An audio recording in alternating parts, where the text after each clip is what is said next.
terima kasih.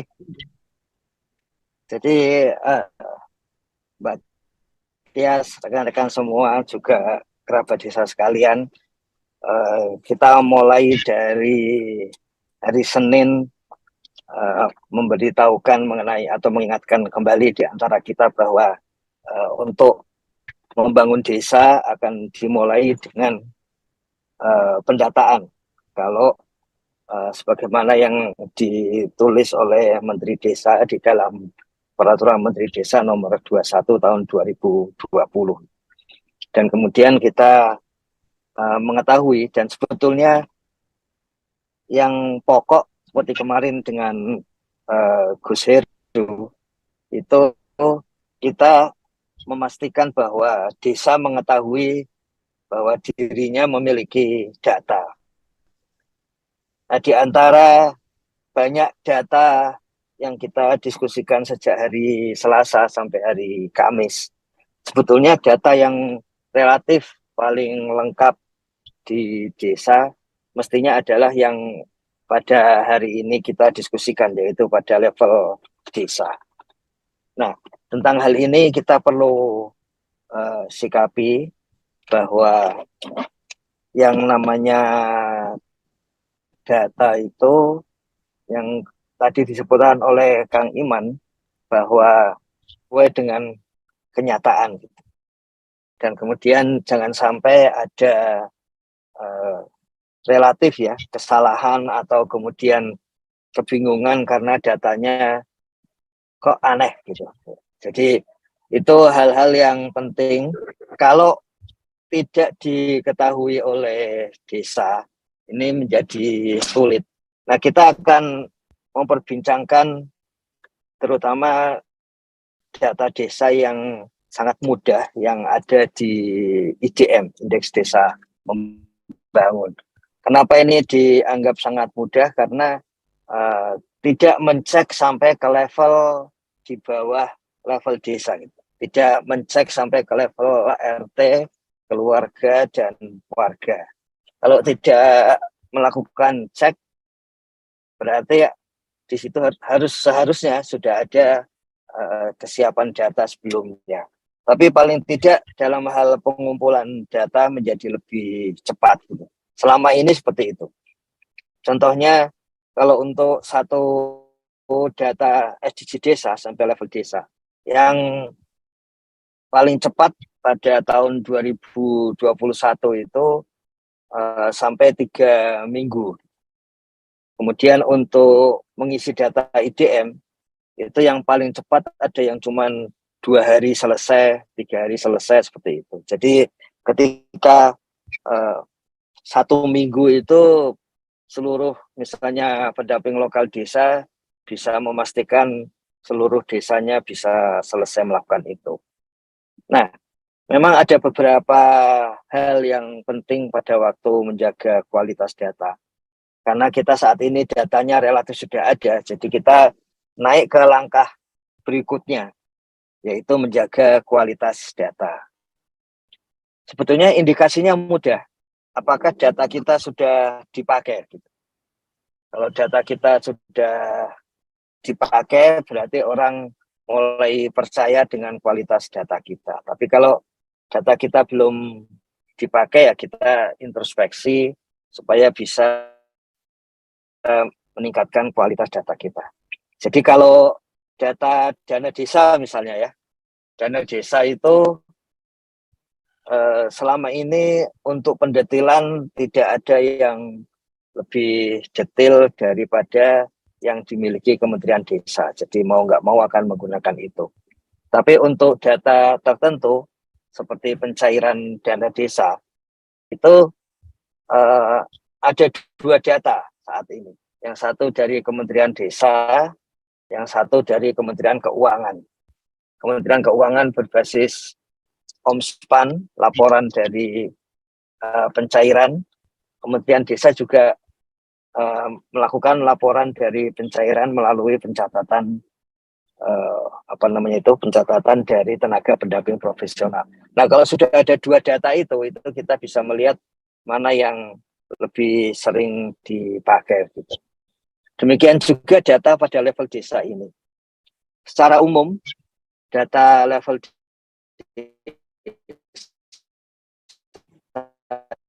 itu paling tidak ada tensi desa itu yang dikeluarkan oleh BPS dalam 10 tahun itu 3 kali, kecuali kemarin ya, karena apa namanya itu ada harapan untuk menggunakan indeks desa. Indeks desa itu sumbernya dari data potensi desa BPS. Indeks desa membangun sumbernya dari kuesioner IDM Kementerian Desa. Jadi ada 2 jenis data level desa saat ini. Supaya ada indeks desa tahunan, beberapa tahun yang lalu dari tahun 2020 kemudian 2021 itu ada istilah Korpodes. Korpodes itu seperti Podes tapi dengan pertanyaan lebih sedikit. Lebih sedikitnya bagaimana? Yaitu hanya pertanyaan-pertanyaan yang jawabannya akan digunakan untuk menyusun indeks desa. Jadi makanya lebih sedikit gitu. Di tahun lalu 2022 itu informasi yang kita terima tidak ada Korpodes karena sangat sibuk dan juga anggarannya ada pemotongan, dan pemotongan anggaran itu antara lain pada Korpodes. Tentu saja itu indikasi karena memang selama ini relatif jarang digunakan ya, karena ya berbagai kondisi gitu. Tapi untuk Podesnya itu yang masih sering digunakan. Nah, IDM di sini dalam hal ini itu sebetulnya punya makna lebih menarik karena seperti biasa ini data-data yang disusun dikirim oleh desa dan kemudian juga dimiliki desa. Jadi desa bisa mendownload sendiri datanya, kemudian bisa mengetahui posisinya. Jadi di antara yang kita diskusikan sejak hari Selasa sampai hari Jumat ini, sebetulnya yang hari ini yang paling mudah diimplementasikan itu, Mbak Tias. Meskipun kita sadari apa namanya itu rekomendasinya tidak sedetail kalau kita menggunakan data SDGs desa, karena pasti ya tidak ada rekomendasi keluarga mana dan orang mana.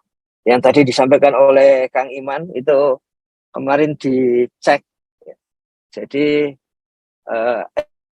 SID itu adalah seperti kolamnya dari semua data desa yang bisa diakses oleh publik, yang boleh diakses publik itu. Jadi pengisiannya itu menggunakan API. Nah, kemarin dicek dari sisi prosedur sudah tepat, tapi kenapa bisa ada perubahan gitu? Karena sebetulnya caranya kita menggunakan API. Nah, apakah ada sedikit hal yang lain? Ini pagi ini langsung kami rapatkan, jadi biar segera beres. Jangan-jangan kadang-kadang itu ada satu tabel yang karena ada sedikit kesalahan tulis, kemudian ada turun gitu satu baris, dan akhirnya yang lain jadi salah semua. Nah, dalam hal ini untuk pagi hari ini sebaiknya kita atau yang memang bisa untuk masuk ke dalam IDM itu supaya kita mulai membuka IDM. Jadi sebetulnya IDM itu kalau kita buka kemudian kita download itu memang isinya tentang, kalau di dalam BPS kita sebut kuesioner Podes itu. Jadi ini pertanyaan-pertanyaan yang selalu muncul, data desa tidak terupdate, paling mudah itu mengupdate monografi desa atau profil desa, dan itu ada di dalam IDM. Ini kalau kita masuk ke dalamnya misalnya, itu yang paling penting begitu sudah selesai itu supaya dicetak isian kuesioner ini, karena isian kuesioner itu menunjukkan apa profil desa dengan tahun yang terakhir, dengan tahun terakhir. Jadi sebaiknya memang kita sama-sama mengajak desa. Kalau desanya sudah tahu ya lebih bagus juga itu, supaya mendownload cetakan isian kuesioner, supaya mendownload seperti itu. Bahkan sebetulnya seperti biasa semakin lama semakin mantap ini, karena waktu awal dulu 2018. Jadi kalau sekarang sudah 5 tahun ya, 5 tahun pengelolaan IDM ini. Jadi memang ya sudah mulai berjalan ya dengan sangat baik. Nah, perlu untuk mendownload ini karena di jalan, mohon maaf ini jadi agak muter. Perlu supaya desa mendownload kuesioner, isian dari kuesioner itu. Karena isian dari kuesioner itu jelas menunjukkan bagaimana kondisi desanya. Jadi kalau kita lihat isiannya, ini ada beberapa hal yang perlu kita sikapi di dalam isian ini. Jadi ini contohnya isian di satu desa.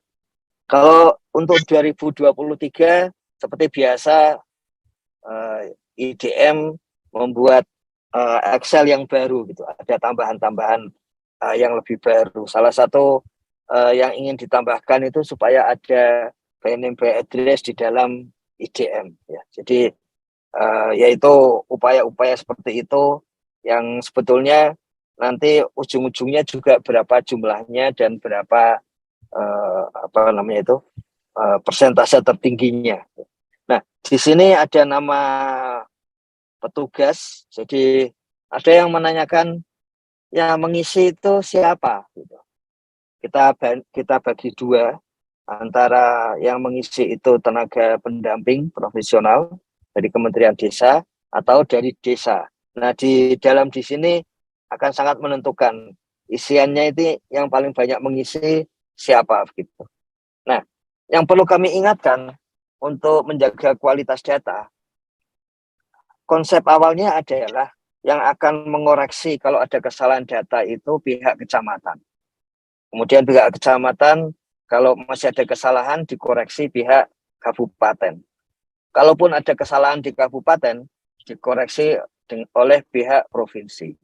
Tapi kalau kita lihat hasilnya sepertinya tidak sepenuhnya berjalan. Sehingga untuk saat ini yang paling penting justru adalah pada level desa. Entah itu sekdes, perangkat desa, atau kepala desa yang mengisikan, atau tenaga pendamping profesional. Jadi safe untuk rechecknya itu. Ya, kita harus ngecek sendiri seperti itu. Karena kalau naik ke atas untuk saat ini tidak selalu dicek ulang, dan akibatnya adalah kesalahan itu numpuk terus sampai ke level nasional. Jadi perlu kita saling mengingatkan, terutama di level desa, yaitu perangkat desa maupun pendamping lokal desa atau pendamping desa, ya, supaya mengisi IDM itu dengan benar. Karena sekali salah tidak relatif ya, koreksi itu tidak berjalan. Bahkan kalau di awal dulu dirancang harus dicek oleh provinsi, ternyata banyak di level provinsi, karena nanti kan jumlah desanya jadi ribuan itu, tidak dicek gitu, maka tidak disetujui. Akhirnya sekarang pengecekan sampai level kabupaten. Jadi di level kabupaten pun itu ada kabupaten yang setiap kali data masuk dicek dan disetujui, ada juga yang menunggu sampai seluruh data desa masuk baru dicek dan disetujui. Tapi kalau kita lihat hasilnya, itu ada hasil yang angkanya aneh-aneh yang sebetulnya bisa kita perbaiki dari sekarang. Nah, untuk bagian sekarang ini, Mbak Tias, rekan-rekan sekalian, kerabat desa, kita akan melihat bagian-bagian mana yang sering tidak konsisten, sehingga sulit untuk digunakan.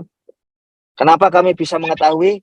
Ya karena kami menggunakan gitu. Jadi karena datanya kami gunakan, kami praktekkan gitu. Kemudian bisa diketahui mana-mana saja bagian yang harus dicermati oleh tim yang ada di desa. Yang pertama, sulit, kemudian ada nomor telepon, akun email, Facebook, Instagram ini sebetulnya sangat penting karena seperti biasa untuk masa kini kita harus bisa terkoneksi dengan lebih cepat dan lebih luas. Jadi sebaiknya kalau bisa ya dimasukkan gitu. Kemudian berkaitan dengan Kades, Sekdes ini juga perlu dipastikan. Nah, yang sering kemudian kosong adalah yang bagian-bagian di bawahnya. Berapa RW, berapa RT. Jadi oleh sebab itu di dalam SID konsekuensinya kita bisa mengetahui sudah 100% penduduk keluarga bisa. Tak bisa memastikan karena seringkali di desa ini juga.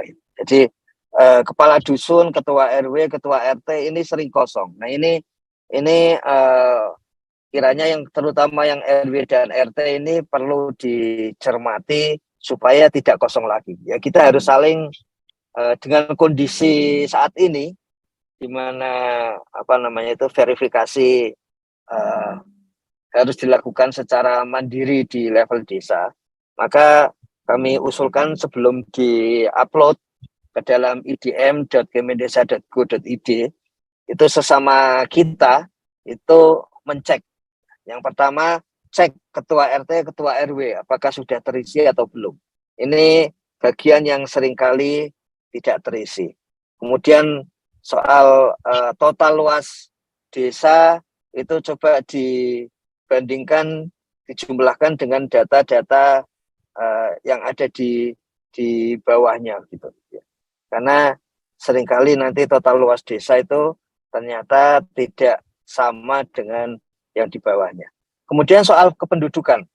Soal kependudukan itu ada hal yang penting yang seringkali digunakan tapi tidak muncul adalah antara jumlah total keluarga dengan jumlah keluarga miskin. Jadi total keluarga dengan jumlah keluarga miskin. Masih ada, meskipun sangat kecil, masih ada yang mengisi jumlah keluarga miskin itu lebih besar dari jumlah total kepala keluarga.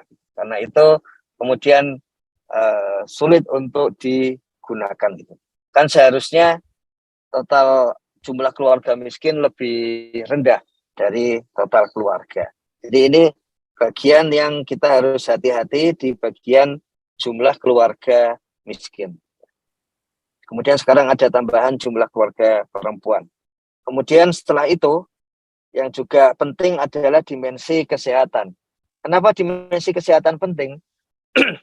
Salah satu tugas desa di dalam stunting itu adalah konvergensi stunting. Nah, angka agak aneh. Konvergensi jumlah anak yang terindikasi stunting di desa ya, itu sudah 14%. Artinya target RPJM nasional 2020-2024 itu sebetulnya kalau menurut angka IDM ya sudah tidak tidak ada masalah begitu, sudah tercapai begitu. Tapi konvergensinya itu kalau dihitung itu kok masih sangat rendah. Apalagi kalau yang salah-salah itu yang kemungkinan tidak masuk akal kita hapus, itu antara 60 untuk konvergensi stunting anak di bawah 2 tahun dan 70 untuk konvergensi ibu hamil dan menyusui gitu. Tapi angka itu kan angka hasil validasi karena angka-angka yang tidak masuk akal dikeluarkan. Nah, di mana biasanya angka-angka yang salah itu muncul?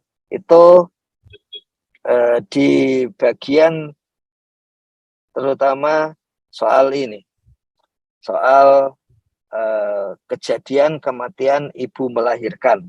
Nah, sebetulnya berapa? Bahkan ada 2 tahun yang angkanya persis sama sampai level nasional. Jadi itu sebaiknya kita betul-betul menanyakan. Jadi kalau dalam panduan PODES di BPS, untuk aspek-aspek ini kita sebaiknya bertanya ke posyandu, seluruh posyandu, bertanya ke seluruh bidan, kemudian bertanya kepada puskesmas yang membawai desa kita gitu. Jadi dengan demikian akan ketahuan ibu melahirkan yang meninggal itu berapa orang ya. Kemudian juga bayi yang melahirkan bayi dan kematian bayi. Kalau bayi itu biasanya dalam demografi 0 sampai 1 tahun, artinya 0 sampai 12 bulan di desa. Itu istilah bayi itu definisinya adalah penduduk yang lahir umur 0 baru saja lahir sampai umur 12 bulan. Kemudian balita gizi buruk seperti itu. Nah, jumlah rumah tangga dengan 1000 hari pertama kehidupan ini tidak boleh salah ini. Jumlah ibu hamil tidak boleh salah karena dan jangan tidak diisi. Kalau memang tidak ada ya ditulis 0 gitu. Jumlah anak usia 0 sampai 23 bulan atau di bawah 2 tahun juga harus diisi. Jadi ini penting karena kalau tidak diisi nanti angka konvergensi stunting itu menjadi tidak ada. Dan kemudian perlu dicek kalau ada angka 0 itu dalam konvergensi stunting di desa kita itu kemudian dianggap 0 dan itu harus dicek ulang makanya. Jadi setelah kita lihat kenapa ada angka yang aneh-aneh itu ternyata isian-isian di depannya. Jadi mulai 323 itu perlu hati-hati.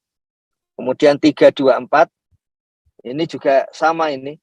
Jangan sampai jumlah anak usia 0 sampai 23 bulan jumlahnya berapa, tapi di 324 jumlahnya berbeda. Itu akan membuat angka konvergensi stunting itu menjadi aneh angkanya itu. Jadi dilihat di sini angkanya ini 3, maka di sini ya harus totalnya di dalam 324 ya harus 3 gitu.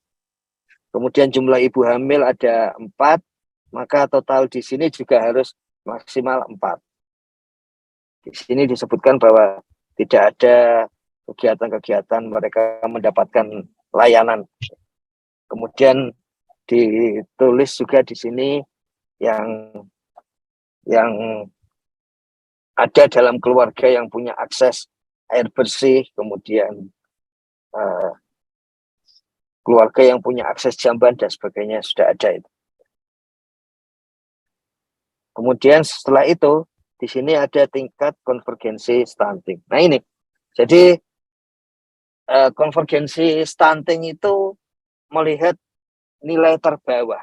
Jadi karena yang dilihat itu pembaginya itu nilai terbawah, maka begitu ada 0, konvergensi stuntingnya langsung jadi 0. Jadi makanya yang perlu hati-hati di sini Jadi kalau salah satu dari layanan ini ada yang nol, maka konvergensi stunting langsung masuk ke nol. Itulah sebabnya di desa kalau dilihat dari 324 ya, itu yang stunting dibandingkan dengan jumlah anak usia 0 sampai 2-3 bulan itu memang sedikit, 14%, tapi dengan konvergensi stunting 0 gitu. Jadi ini artinya ya belum banyak terlayani oleh pembangunan, baik itu ibu hamil maupun anak usia di bawah 2 tahun. Belum banyak konvergensi stunting, kebijakan-kebijakan pembangunan atau kebijakan stunting di desa belum. Kalau melihat ini, bahkan ada yang belum sama sekali menjangkau ibu yang sedang hamil menyusui atau di sini ibu lagi hamil menyusui ya, nanti di bawah ada soal anak di bawah 2 tahun. Jadi ini yang harus hati-hati karena yang muncul sampai level nasional seperti itu. Jadi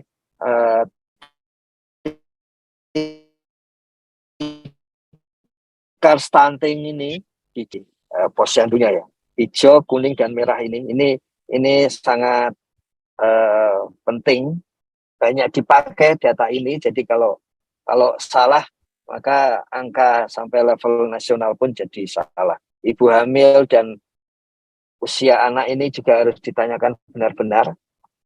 Sempat salah satu tahun itu kemudian tidak dipakai karena sama.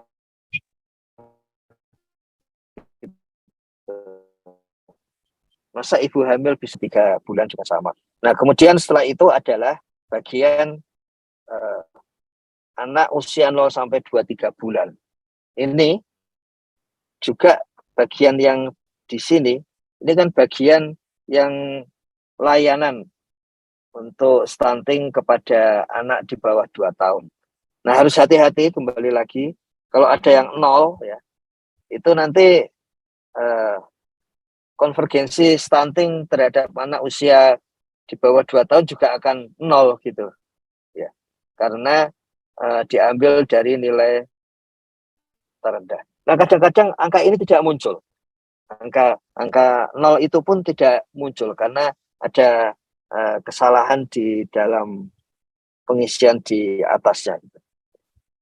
Kemudian setelah itu yang juga penting ada dan sering dicari informasinya adalah tentang APBDes, karena itu hal yang sangat banyak dan sangat mudah yang ada di dalam data IDM ini ya.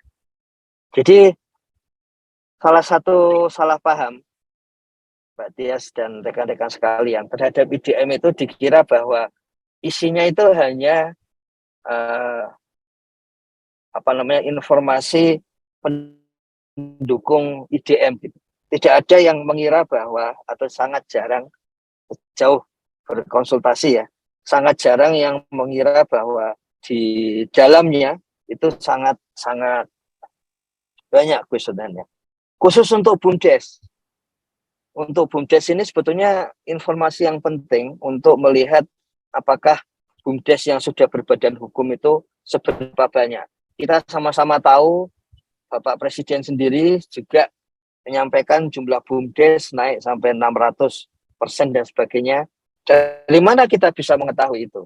Ya dari data IDF, ya. Jadi dari data ini. Makanya jangan sampai ada kesalahan dalam pengisian ini. Salah satu yang sering butuh koreksi ya, itu adalah apakah terdapat BUMDes dan kemudian apakah BUMDesnya itu aktif atau tidak.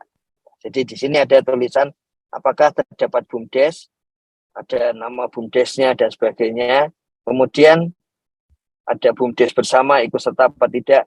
Nah, status BUMDes aktif dan tidak aktif ini krusial karena harusnya hitungan ke bawahnya itu yaitu untuk BUMDes yang kita harapkan yang aktif gitu ya. Jadi kami sering membuat saringan khusus untuk BUMDes yang aktif atau untuk yang aktif bukan yang tidak aktif.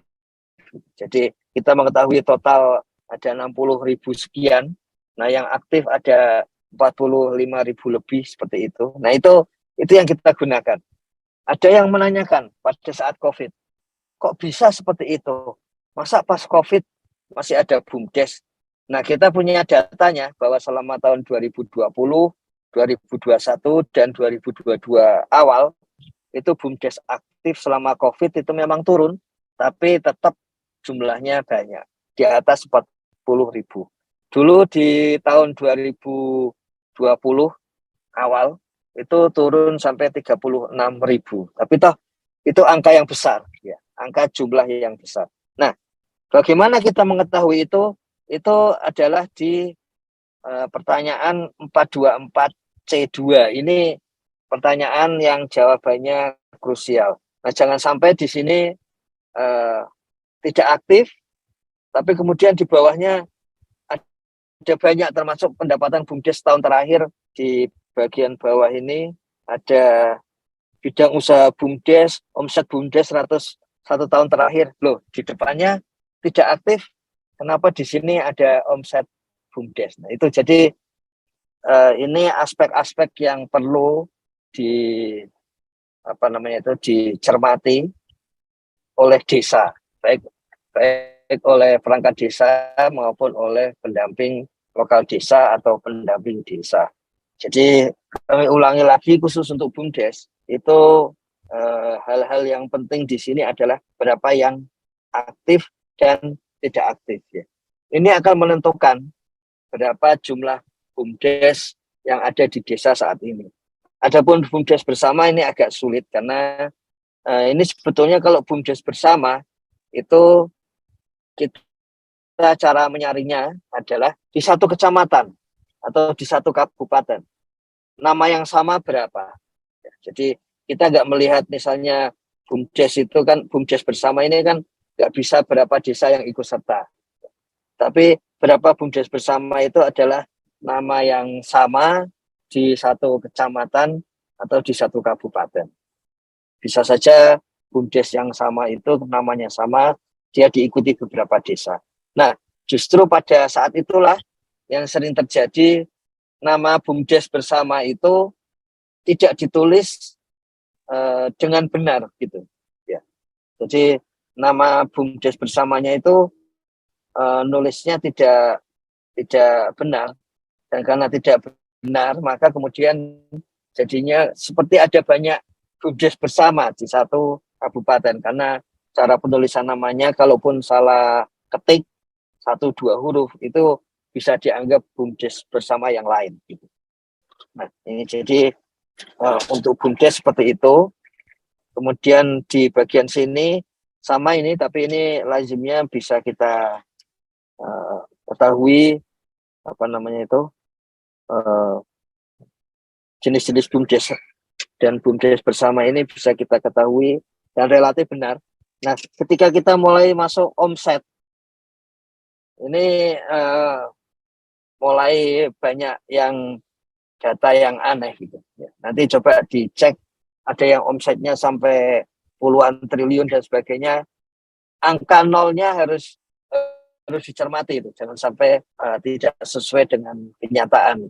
Jadi omsetnya berapa, bidang usaha berapa, kemudian total tenaga kerja di BUMDes. Ini juga penting.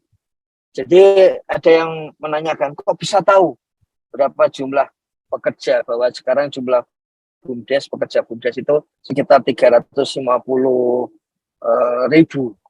di desa.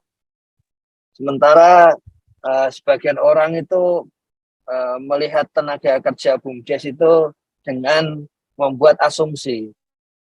Ya kira-kira 10 satu BUMDes 10 orang, kalau ada 10 BUMDes ya berarti ada 100 tenaga kerja. Nah kita nggak seperti itu, real saja berapa jumlah tenaga kerja di sini. Makanya jangan sampai salah mengisi. Misalnya ada yang mengisi sampai ribuan tenaga kerja. Cek ulang yang seperti itu, apakah salah ketik atau memang seperti itu, memang demikian. Ada satu BUMDes bersama misalnya, yang dia bekerja sama dengan perusahaan apa namanya itu perusahaan kertas, dan untuk sejak tahun lalu memang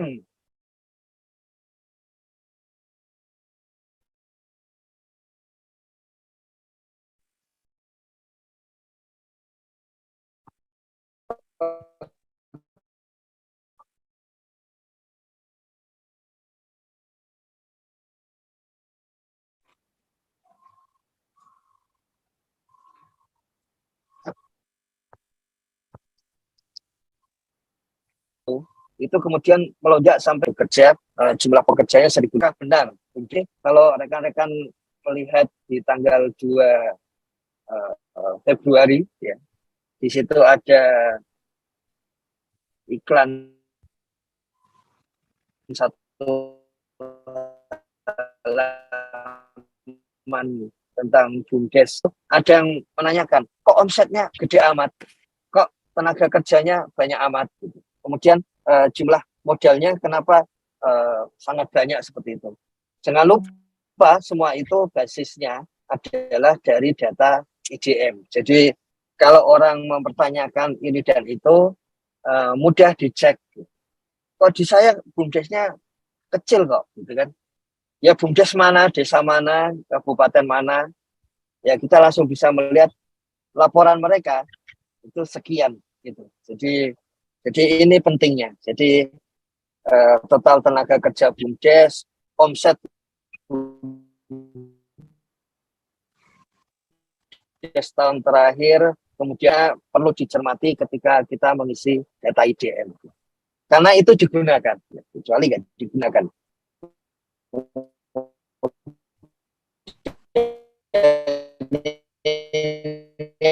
Ada aspek terakhir itu ya tentang APBDes ya. Tapi di sini ada hal-hal yang seringkali tidak diperkirakan ya, oleh banyak pihak, yaitu yang bagian aktivitas desa. Aktivitas desa. Ini bagian-bagian yang sebetulnya menarik ini.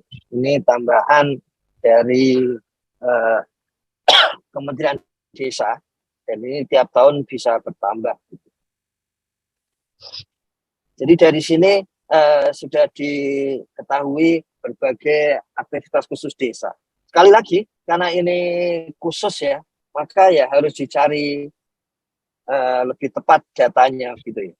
Karena ini sangat sangat menarik, khas, kemudian kita gunakan.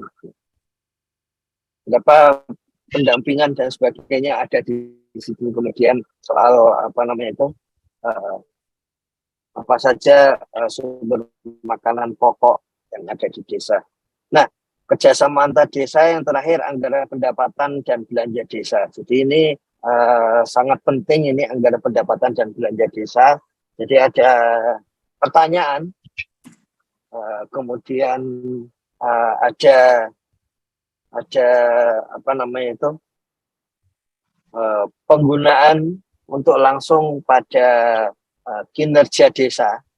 Jadi contohnya, karena di tahun 2021, kemudian di 2022 sudah relatif terkumpul di bulan Juni, Kementerian Keuangan itu membutuhkan data APBDes selambat-lambatnya di bulan Juni. Itulah sebabnya tahun lalu langsung Menteri Desa yang memerintahkan untuk pengisian APBDes. Tahun ini, kalau kita lihat per hari ini, ternyata juga masih 6.000 sekian, hampir 7.000. Artinya relatif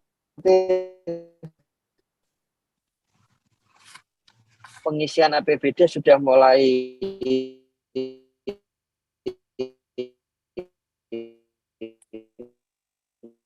tidak masuk itu, mulai memberikan perintah khusus lagi. Di dalam pengisian untuk penghitungan kinerja desa dari Kementerian Keuangan, itu isinya selalu membanding. Apakah ini lebih banyak berapa persen, bukan jumlah, tapi lebih banyak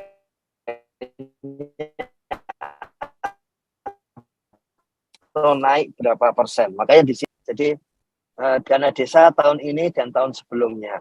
Ini tahun ini dan tahun sebelumnya. Seperti itu. Nanti kalau ada di kuesioner yang baru juga sama. Tahun ini dan tahun sebelumnya. Karena itu krusial untuk menghitung berapa berapa kinerja dari APBDes. Nah, untuk tahun berikutnya, kalau di awal itu hanya dibutuhkan data pendapatan. Tapi di berikutnya dibutuhkan data selain pendapatan adalah total belanja. Jadi ketika tenaga pendamping profesional itu kurang mengisikan data ini, maka Kementerian Keuangan menggunakan data IDM. Makanya penting bagi kita semua untuk mengisi IDM dengan tepat, karena ini adalah aspek yang krusial ketika ingin mengurus dana desa itu berapa per satu desa. Jadi seperti itu. Saya masih ingat ada WA dari Kementerian Keuangan, kok menurut tim tidak ada datanya. Loh, ada. Jadi bisa dibayangkan bahwa kalau kita tidak sering membuka kuesioner IDM, kita nggak tahu bahwa ada data yang sangat-sangat krusial di sini. Jadi waktu itu terus kami, karena dia sudah tanya berbagai pihak, katanya datanya nggak bisa lengkap dan sebagainya, saya bilang ada lengkap, gitu. Karena memang ada di IDM. Saya screenshot saja yang bagian ini, gitu, bahwa data ini ada sekian.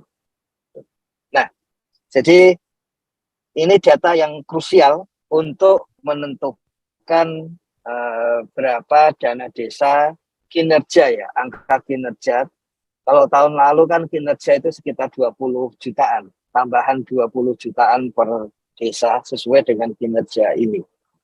Dan yang terakhir, jangan lupa bahwa di bagian akhir ini ada skor. Jadi kalau saya menyarankan kerabat desa, rekan-rekan sekalian, yang kuesioner IDM yang 2023, coba diisi dengan benar. Sekarang juga. Diisi dengan benar dan sekarang juga. Sehingga langsung ketahuan di sini, coba dicek di skornya. Kalau skor ya, yang dilihat skor. Kalau skornya tidak 5, itu berarti nanti nilai IDM kita tidak maksimal. Jadi nggak apa-apa, setelah diisi dengan benar, cek skornya, ya.